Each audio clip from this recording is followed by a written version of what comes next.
O negócio do século XXI, Robert Kiyosaki. Áudio 2. Capítulo 2. O lado positivo. Em 13 de julho de 2009, a revista Time publicou uma entrevista comigo que chamaram de 10 perguntas para Robert Kiyosaki. Uma das perguntas que me foi feita: existem oportunidades para a criação de novas empresas nesta economia turbulenta? Você está de brincadeira? Essa foi minha reação. Eis como respondi. Este é o melhor momento. Os verdadeiros empresários agem quando os tempos estão ruins. Eles realmente não se importam com as oscilações do mercado. Estão sempre em busca de melhores produtos e melhores processos. Então, quando alguém diz, poxa, há menos oportunidades agora, é porque essa pessoa é perdedora. Você tem ouvido uma imensa quantidade de notícias ruins sobre economia. Está pronto para a boa notícia? Na verdade, a má notícia é a boa notícia. Eu lhe direi a mesma coisa que disse a revista Time. Uma recessão é o melhor momento para iniciar o próprio negócio. Quando a economia desacelera, o empreendedorismo se aquece como um fogão a lenha em uma noite fria de inverno. Questão: o que os impérios Microsoft e a Disney têm em comum, além do fato de que são empresas extremamente bem-sucedidas, de bilhões de dólares e que se tornaram marcas conhecidas? Resposta: ambas surgiram durante a recessão. De fato, mais da metade das empresas que compõem o índice da Bolsa de Nova York, o Dow Jones Industrial, surgiu durante uma recessão. Por quê? Simples. Durante uma incerteza econômica, as pessoas se tornam criativas. Elas saem de suas zonas de conforto e tomam a iniciativa de se ajustar às suas despesas. É o melhor do velho empreendedorismo. Em épocas de fraqueza, os fortes emergem. O momento de novas oportunidades ocorre em tempos econômicos difíceis. 5 anos atrás, quando o valor dos imóveis estava em alta e havia crédito abundante, ninguém passava fome.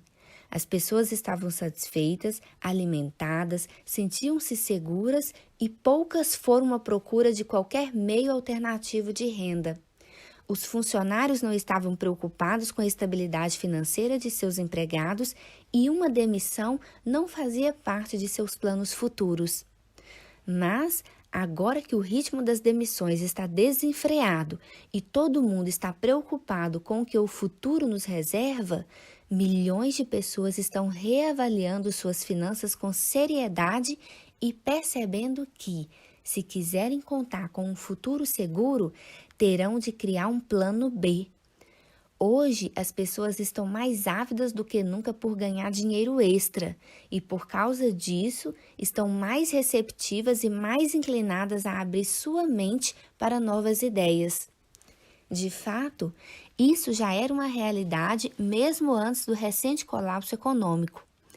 Desde os anos 1980 e especialmente desde a virada do século, o anseio por controlar nosso próprio futuro econômico já estava florescendo. Eis o que a Câmara de Comércio dos Estados Unidos disse em um relatório de 2007 intitulado Trabalho, Empreendedorismo e Oportunidades na América do século XXI. Milhões de americanos estão abraçando o empreendedorismo, administrando as próprias pequenas empresas. Bem, não sou economista, mas conheço alguém que é, Paul Zane Pilzer. Paul é um prodígio. Ele foi o mais jovem vice-presidente do Citibank e deixou o mundo financeiro para fazer milhões com o próprio negócio. Esteve algumas vezes na lista de best-sellers do The New York Times. Previu a crise de poupança e empréstimos antes que acontecesse e atuou como assessor econômico em 2 administrações presidenciais. É alguém que vale a pena ouvir.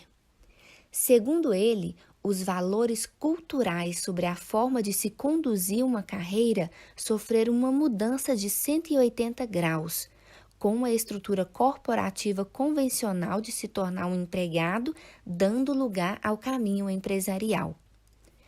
A sabedoria tradicional na segunda metade do século XX, diz Paul, era ir à escola, ter uma boa educação e trabalhar para uma grande empresa. A ideia de abrir um negócio, na maioria das vezes, era considerada arriscada. Admirável talvez, mas arriscada.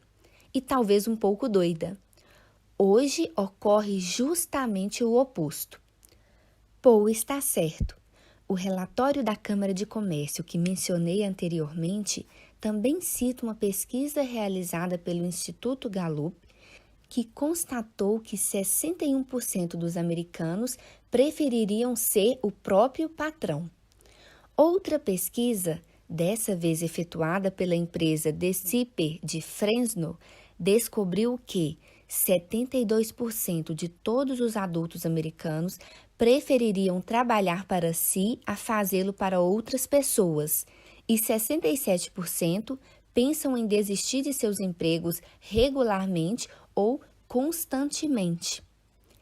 E não se trata apenas de ganhar a vida, também se trata da qualidade de como estamos vivendo.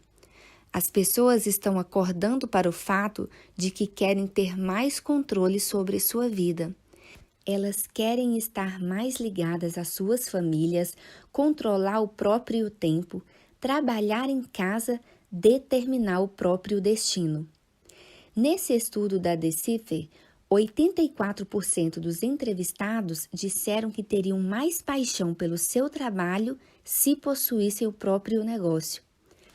A razão número 1, segundo a pesquisa, para querer trabalhar para si próprio: ter mais paixão pela minha vida profissional. O que ocorre é que o mito do século XX, da segurança de trabalho, com sua promessa de que o caminho para uma vida plena, longa e feliz era encontrar um bom emprego, está se desfazendo diante de nossos olhos. O mito do emprego. A maioria de nós é tão alienada por conta das circunstâncias que acaba achando que ser empregado é algo normal. Longe de ser historicamente normal, esse conceito é, na verdade, um fenômeno relativamente recente. Na era agrária, a maioria das pessoas era empreendedora. Sim, eram fazendeiros que trabalhavam nas terras do rei, mas não eram empregados dele. Não recebiam um salário do rei. Na verdade, era o contrário. O fazendeiro pagava ao rei um imposto pelo direito de usar sua terra. Esses fazendeiros, na verdade, ganhavam a vida como empresários de pequenas empresas. Somente durante a era industrial surgiu uma demanda crescente, a demanda por empregados. Em resposta, o governo assumiu a tarefa da educação de massa, adotando o sistema prussiano, que até hoje modela os sistemas escolares ocidentais no mundo. Você já se perguntou de onde veio a ideia de aposentadoria aos 65 anos? Eu lhe digo de onde.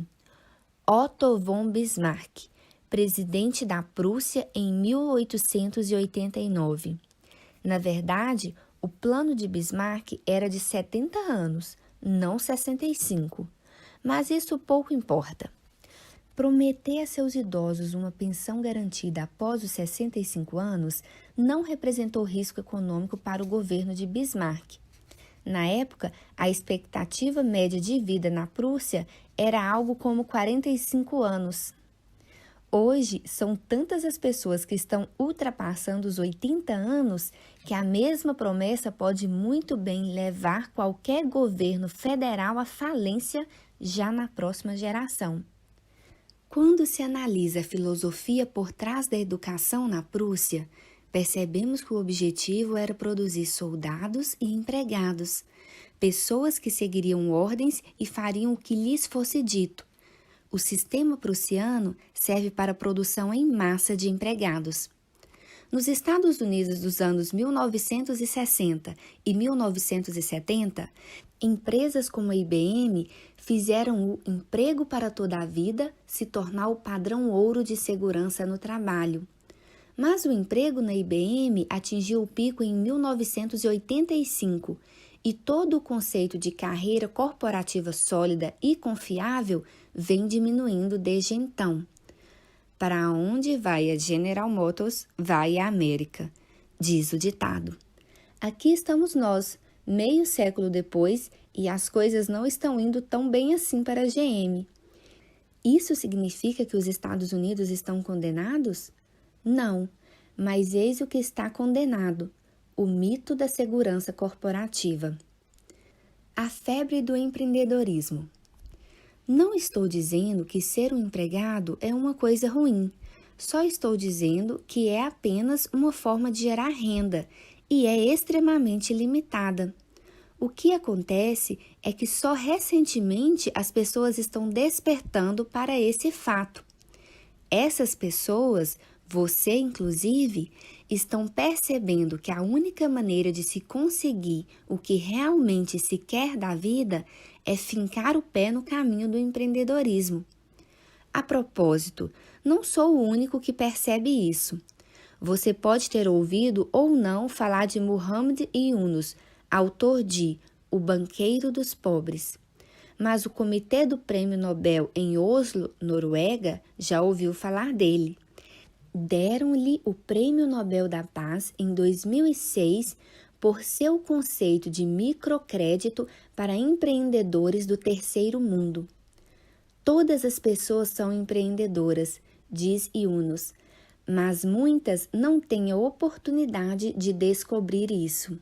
Ele disse que, antes de a economia começar a despencar em 2008, na esteira de todas as notícias financeiras ruins, cada vez mais pessoas já estavam procurando ativamente a oportunidade de fazer exatamente o que o Sr. Yunus está falando. A febre empreendedora está nas alturas porque, quando a economia desacelera, a atividade empresarial se aquece. Na verdade, o empreendedorismo floresce em tempos de crise. Em tempos de incerteza, buscamos outras formas de gerar renda. Quando sabemos que não podemos contar com os empregadores, começamos a olhar para nós mesmos. Começamos a pensar que talvez seja a hora de sairmos da zona de conforto e sermos criativos para que as contas fechem no final do mês.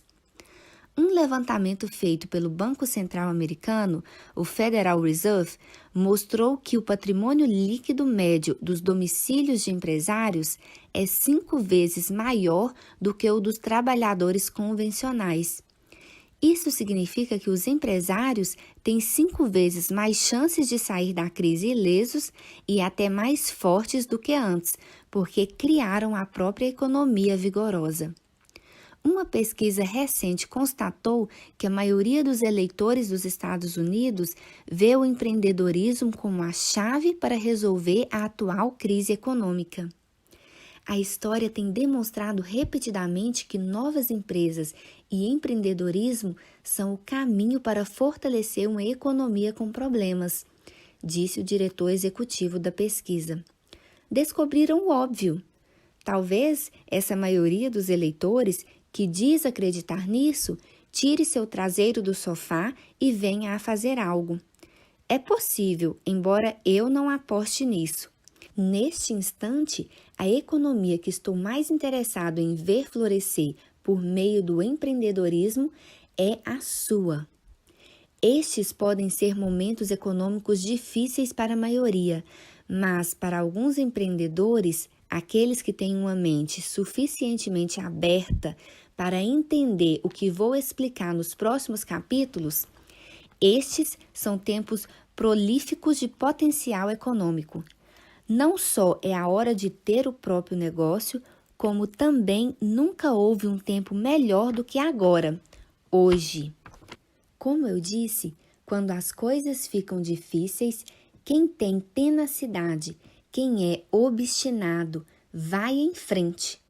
E se isso é verdade, e é, Então restam apenas 2 perguntas. Primeira, você está disposto a ser obstinado? E se a sua resposta for sim, então a questão 2 é: seguir em frente fazendo o quê? Não posso responder aquela primeira pergunta por você, mas sei exatamente como responder a segunda. Responder a essa pergunta é o principal objetivo deste livro.